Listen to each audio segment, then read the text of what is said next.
दोस्तों, आप सभी लोगों ने सुना होगा कि मनुष्य के अच्छे और बुरे कर्म का फल भोगना पड़ता है, लेकिन आज हम सभी लोग जानेंगे कि माता और पिता के अच्छे बुरे कर्म का फल बेटे को मिलता है या नहीं। तो दोस्तों, चलिए कहानी सुनाते हैं। एक समय की बात है, गौतम बुद्ध के शिष्य महाकाश्यप ने एक गांव में एक युवक को देखा।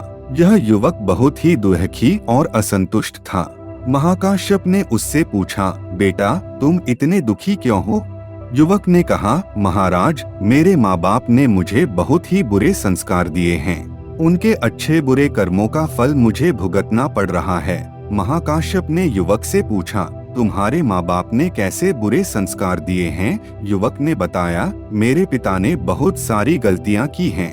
वे लोगों के साथ बदसलूकी करते हैं और बड़े अहंकारी हैं।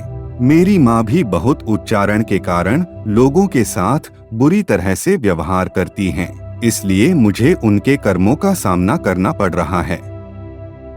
महाकाश्यप ने ध्यान से सुना और फिर युवक से कहा, बेटा, यदि तुम्हारे माँ बाप ने बुरे कर्म किए हैं तो उनका फल तुम्हें ही भुगतना पड़ रहा है, लेकिन यह भी याद रखो कि तुम्हारी भी आत्मा का प्रभाव होता है और तुम अपने भविष्य को स्वयं निर्मित कर सकते हो।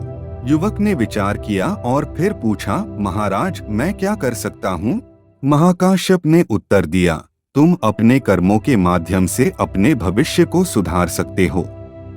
तुम दूसरों के प्रति सहानुभूति और करुणा दिखाओ और सत्य और धर्म के मार्ग पर चलो। युवक ने उसके उपदेश को मान लिया और उसने अपने जीवन में सकारात्मक बदलाव किए। उसने अपने माता पिता के साथ प्यार और सम्मान से व्यवहार किया और उनकी मदद की।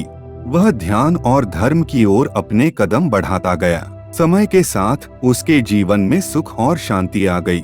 वह बुद्ध के उपदेशों के अनुसार अपने कर्मों के माध्यम से सच्चे धर्म का पालन करता रहा और उसने अपने पिता माता के कर्मों का फल भी सहन कर उन्हें भी धर्म की ओर प्रेरित किया।